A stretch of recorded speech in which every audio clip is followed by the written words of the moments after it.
Hi hello नमस्कार. Kartiki special moment या चॅनलवर तुमचे सहर्ष स्वागत करीत आहेत. आजचा ब्लॉग आहे कन्यापूजनाचा. नवरात्रीत महाअष्टमीला कन्यापूजन कसे केले आहे ते या ब्लॉगमध्ये आम्ही साध्या सोप्या पद्धतीने दाखवले आहे. तर चला तर आजच्या ब्लॉगला सुरुवात करूया. सुरुवातीला कार्तिकीच्या पप्पाने कार्तिकीचे कन्यापूजनासाठी तिला बसवले, तिचे पाय धुतले, तिच्या पायावर टिका लावला, तिला टिका लावला, तिला ओवाळले आरतीने.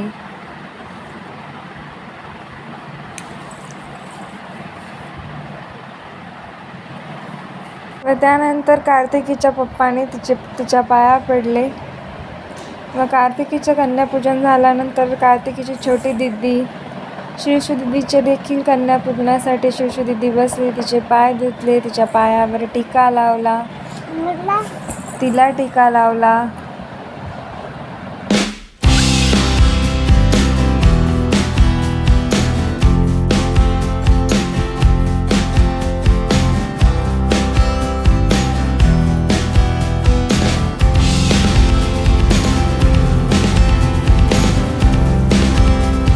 कार्तिकीच्या शिवशूदीचं देखील पाया पडले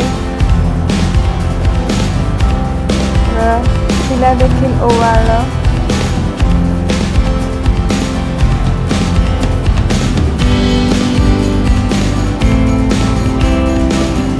शिवशूदीचं झाल्यानंतर समू दिदी देखील बसली कन्यापूजनासाठी. तिचे देखील पाय धुतले, तिच्या देखील पायाला टिका लावला, तिला टिका लावला.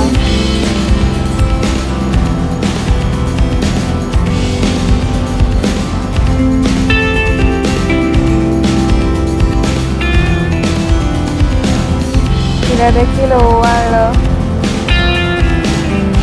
व कार्तिकीच्या पप्पाने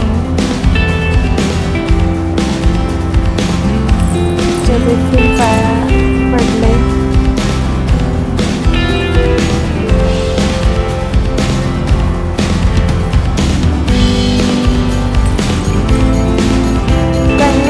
दुर्गेचेच रूप असं म्हटलं जातं, त्यामुळे आम्ही दुर्गाष्टमी महाअष्टमीला कन्यापूजन केले आहे.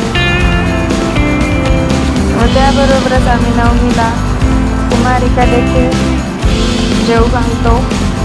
अशा प्रकारे आम्ही कन्यापूजनाचा अगदी सोप्या पद्धतीने कन्यापूजन तुम्हाला दाखवण्याचा प्रयत्न केला आहे. तर तुम्हाला आजचा छोटासा कन्यापूजनाचा कसा वाटला आजचा ब्लॉग, लाईक, शेअर आणि सबस्क्राईब करायला विसरू नका.